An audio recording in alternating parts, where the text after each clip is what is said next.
That's satiety. The A is aggression. That has to do with the hormonal impact of foods. And we all know, everyone who's listening to this has probably heard of the glycemic index or glycemic load. So we know, for example, the different types of calories do different things to our hormones. The N stands for nutrition, or nutrient density, which is how many essential vitamins, minerals, amino acids, and fatty acids we get per calorie of a food.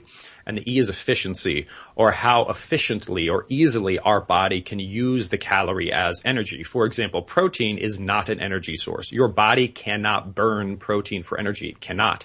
So if you eat, for example, if all you did, this is terrible, don't do this, but if you ate 100% of your calories from protein, your body would have to do a whole lot of metabolic alchemy to convert those protein calories into glucose or sugar so that it could burn them. And that process is really inefficient. So, for example, this is why diets that are higher in protein often result in fat loss, because you're just getting more calories from something that your body can't readily burn as energy. So anyway, that's pretty complicated, but the simplified version is that foods that are highly sane have three things in common. They're high in water, fiber, and protein. So you can take those three simple things and you can say what things found in nature are highest in water, fiber, and protein. And first and foremost are non-starchy vegetables, right? Those are water, fiber, and protein packed. We're thinking things that you could eat in a salad, things you could eat raw. You don't have to eat them raw, but you could. Like, you can't eat a potato raw. That's not a non-starchy vegetable. It's a starch. But things like green leafy vegetables, mushrooms, asparagus, bell peppers, these are non-starchy vegetables. So that's the highest in terms of volume. Next is nutrient-dense protein. So think humanely raised seafood and animals, as well as certain low-sugar dairy products like cottage cheese and Greek yogurt. And there are certain sort of powdered things like a whey or pea or rice or hemp protein, which can be helpful. Third on the list would be whole food fats. So these are whole foods, not a process. So like an oil is not a whole food. It's a extract from a food. These are whole foods that get most of their calories from fat. So eggs, for example, are 65% fat. They're a whole food fat. Nuts are a whole food fat. Seeds are a whole food fat. Avocados, things like that. And fourth on the list is low fructose fruits. So these are fruits that provide us the most of what we do need, such as vitamins and minerals and various phytochemicals, and the least of what we don't need, such as potentially damaging sugars like fructose. So things like berries and citrus fruits are radically higher in vitamins and minerals than, say, grapes, bananas, or apples, which have way more fructose and way less vitamins and minerals. So that leaves us with, in order of volume, non-starchy vegetables, nutrient-dense protein, whole food fats, and low fructose fruits. And so in being sane, is the recommendation to combine those at every meal? Or is it really more about like a holistic approach where in your day you're prioritizing those and it doesn't necessarily matter how often you're eating them? How often you're eating them so there's two things. There was kind of two questions there, both of which are good. The first was, should you combine those every time you eat? And you should, as much as possible, combine at least the first three groups of non-starchy vegetables, nutrient-dense protein, and whole food fats when you eat, because they do have synergistic effects. Like protein can be somewhat acidic, but the vegetables are extremely alkaline, so that's very helpful. And then the whole food fats provide a level of satiety, and they help your body to metabolize the protein in certain ways. So eating what I would consider a complete sane meal is great. Like you don't want to eat just a handful of nuts. You do want to try to combine the vegetables, the proteins, and the healthy fats. Fruits are optional. Some people have great success with fruits. Some people do need to take in fewer carbohydrates based on their metabolic profiles, and even some level of sugar can throw them off. In terms of meal frequency, the thing that really determines meal frequency is the volume of food that we need to eat to actually be healthy and fit. So if science shows that we need to consume 10 plus servings of non-starchy vegetables per day to optimize our health, which it does, then if you only eat once per day, there's no way to eat 10 servings of non-starchy vegetables because your stomach would explode. Right. So that's not a good idea. So really, how frequently you eat is more a function of the how you're feeling, your hunger levels. But also, like, if you want to eat 10 servings of vegetables, you're going to have to eat at least 3 times a day to do that. And there's also a lot of science that shows that certain doses of high quality protein evenly spaced out throughout the day can really help with metabolic health and fat loss. So again, those do matter.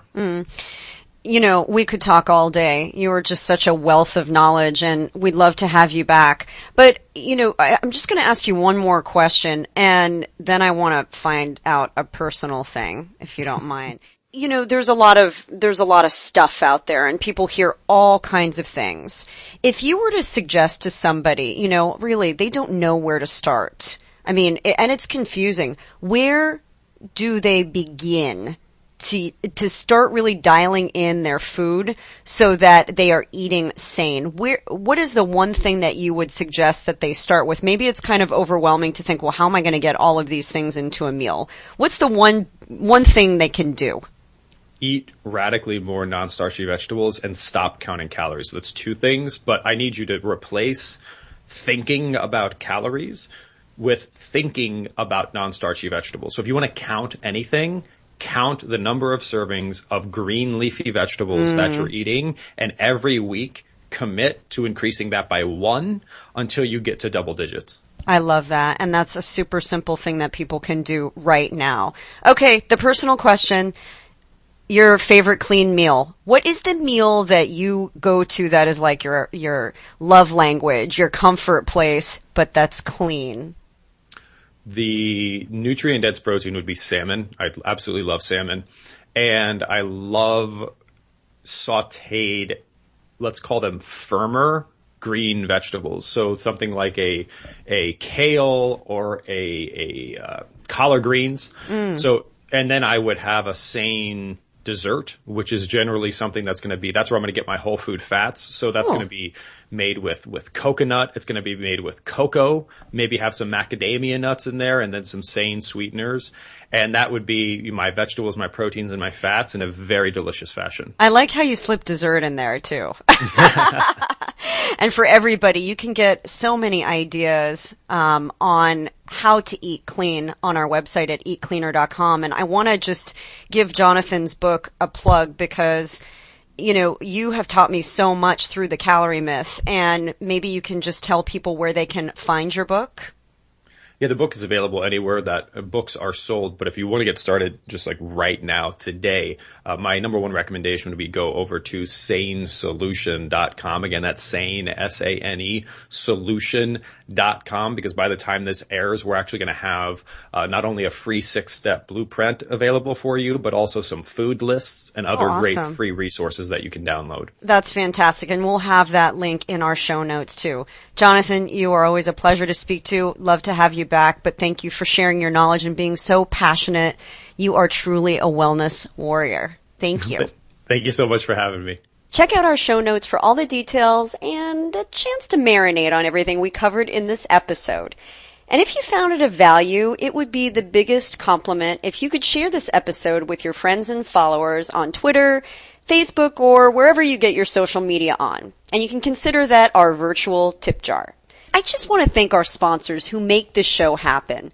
If you love living the clean life, you have to bookmark eatcleaner.com, where you can find meal prep plans, recipes, tips, and products like the patented line of Eat Cleaner food wash and wipes. They help you enjoy cleaner, safer, fresh food every day. That's eatcleaner.com. I also want to thank our podcast producer, Moss Productions, the masters of sight and sound who help turn imagination into reality. And we'd love to hear from you. Just leave a comment on our blog at therealdish.com.